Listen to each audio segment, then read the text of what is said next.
this video, I'd like to discuss an interesting topic, and that is the extent to which the Arabs occupied Iran and the time span of the Arab occupation of Iran. Now, there have been many misconceptions surrounding this topic, and I just like to address those misconceptions in this video and clarify a few of the major myths that surround this topic, and I will do that right now.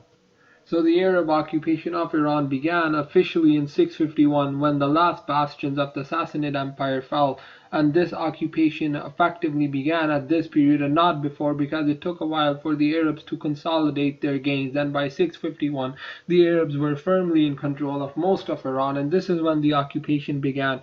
At this time the Arabian Peninsula was under the control of the Rashidun Caliphate and their expansions outwards, so the Islamic Caliphate was primarily under the control of the Rashidun, and early settlements during this period were very sporadic and did not include Iran, but were primarily centered in Syria and Mesopotamia. The Arabs really did not want to settle Iran as they knew the native population was hostile, but nonetheless there were minor settlements in western Iran and in Khorasan, but these were not undertaken until later, until during the late Rashidun, early Umayyad period, and even then the Umayyads were actually very much harsher on the Iranians than were the Rashidun. But the official period for the Arab occupation, there are two periods. One is the short period, and this lasted for 99 years from 651 to 750. As you know, in 750, Abu Muslim Khorasani, okay, well, many of you may not know this, but nonetheless, I'll clarify it right now. In 750, with the situation declining for the Umayyad Caliphate in the west, specifically in North Africa, where there was a great Berber revolt, Abu Muslim Khorasani and a contingent of Iranian warriors, mostly they were Persians.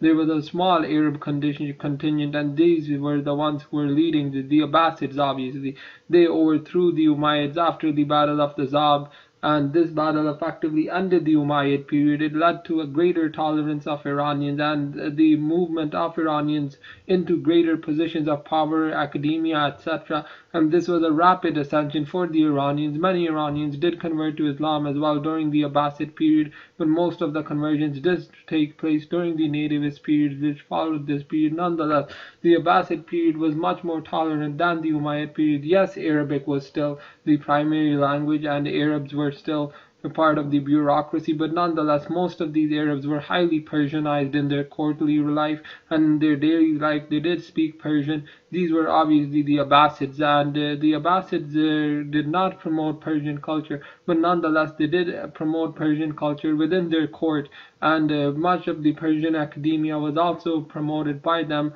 and the Abbasids were the first major Arab empire to tolerate the Persians. Sorry again, I'm not using a script, but the Abbasids did have a great deal of tolerance for their Persian subjects, and many of them did intermarry with native Persian women, so that is interesting as well. They were highly Persianized, if anything only in language they weren't, but everything else, their culture was very much a Persianate culture.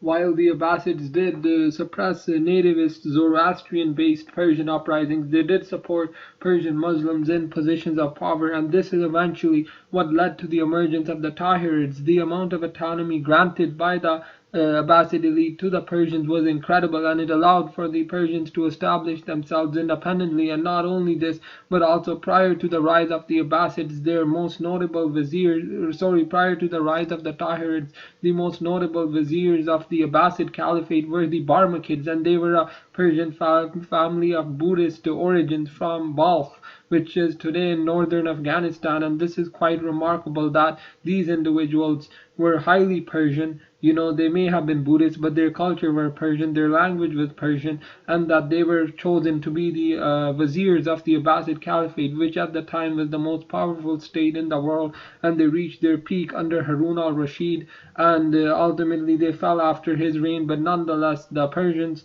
in the courtly life of the Abbasids played a major role, and the Persians also helped the Abbasids to power. If it was not for the Persians, the Abbasids would not have risen. Unfortunately, Abu Muslim was killed after the revolt, but nonetheless he was the main man who led it against the Umayyads, and ultimately the Abbasid revolt rather was what allowed for the Persians to come to dominate. It was a culmination of the Shu'ubiyya movement. The Shu'ubiyya movement was a largely Iranian movement to gain greater rights for the Persians within the Arab Empire, and it was in other parts as well. But the movement was spearheaded by Persians, and ultimately it was what led to the overthrow of the Abbasid caliphate in the rise of the Abbasid caliphate and the overthrow of the Umayyad caliphate in 750. In fact, it was the Shu'ubiyya movement which largely can be attributed to, the preservation of Persian culture can be largely be attributed to this movement, and this movement was most notable in Iran. It barely had any effect in any of the other regions, but in Iran it was very prominent, and it was what allowed for the overthrow of the Umayyad government and its replacement with the Abbasids. Now, the Abbasids were much more favorable, as I mentioned, to the Persians, but nonetheless they were very harsh as well in terms of their suppression of the nativist Zoroastrian uprisings, but nonetheless their reign in Iran only lasted for 71 years, as in 821 they were largely overthrown and replaced in Iran by the Tahirids, and they began to disintegrate after this great revolt. The Tahirids were the first major nativist Persian dynasty, as I discussed previously, but I won't get into that. This video is not on the Iranian intermezzo period, but it's more so on the discussing the myth of the Arab occupation of Iran, which many individuals consider to be very long. Some individuals say that it almost lasted for 900 years, from 651 to 1500, until the rise of the Safavids, but this is not true. Iran quickly gained its independence, and ultimately the Iranian intermezzo dynasties reigned supreme for a few hundred years until the arrival of the Turks. But even the Turks, they respected Persian culture, they promoted Persian culture. The ultimate downfall of Iran can be attributed solely to the Mongol invasions. I think that was the main catalyst for the decline in Iran and the decline of Iranian civilization. Well, the temporary decline of the Iranian civilization until the rise of the great Safavid dynasty in the 1500s. So essentially, the Arab occupation of Iran was very short. It was not long lasting. It lasted for, at the very least, the minimum estimate is 99 years, but obviously we are not going by minimums here. But essentially, by the time of the Abbasids, the Arab garrisons in Iran were largely removed, and they were replaced by nativist Persian garrisons. So 99 years is a good date. But if you don't want to go by that estimate, and if you want to go by the official estimate for the Arab occupation of Iran, then it is 170 years, which is very minimal. During this time, there was very little attempts to Arabize the Iranian population. The Umayyads did try hard, but after them, there were really no attempts to Arabize the Iranian population. This is why Iranian culture survived.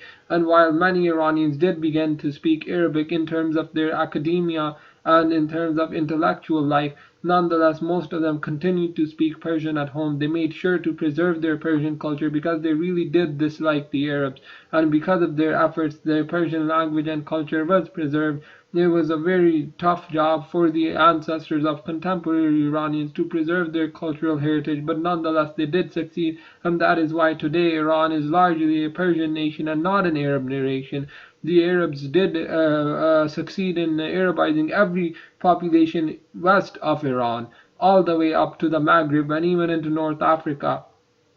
But nonetheless, that's essentially the primary thing to take into account here. Even the Turks managed to Turkicize all of Anatolia, but Iran is somehow managed to preserve its native culture, its native heritage, as well as its Persian language, which was critical to the survival of the Iranian identity and has persisted up to the modern era,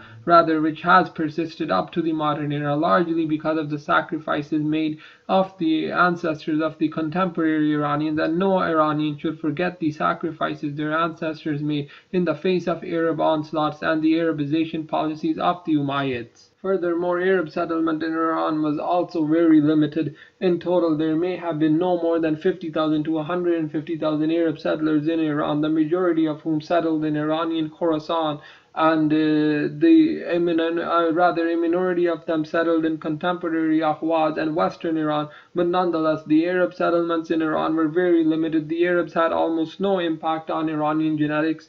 Later, the Mongols had virtually no impact either. The Turks had a minor impact of around 2 to 3%, but nonetheless these populations barely had any genetic impact on contemporary Iranians, and most of the Iranian genome survived any process of Arabization that was seen in North Africa and the Levant, as well as in parts of say sub-Saharan Africa, in the Sudan, and even in to a degree in Somalia. But nonetheless, the rest of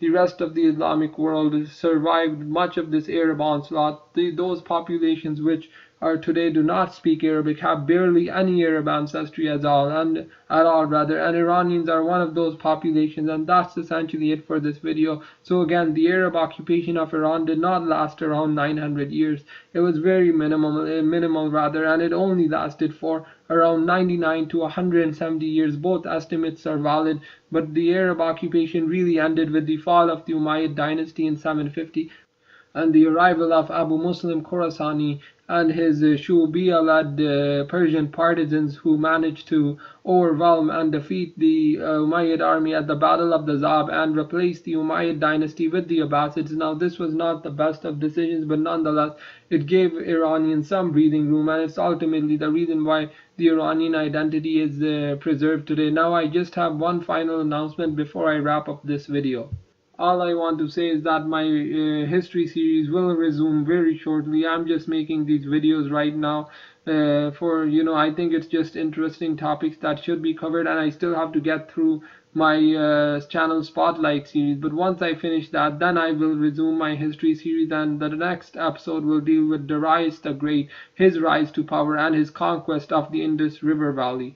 And that's essentially it. He conquered, another thing I wanted to just add here is that he conquered minor states in the Indus Valley, minor Indo-Aryan speaking states. But yeah, that's essentially it for this video. There's nothing else I really have to say, but yeah, thanks for watching. Please like, share and subscribe, and take care.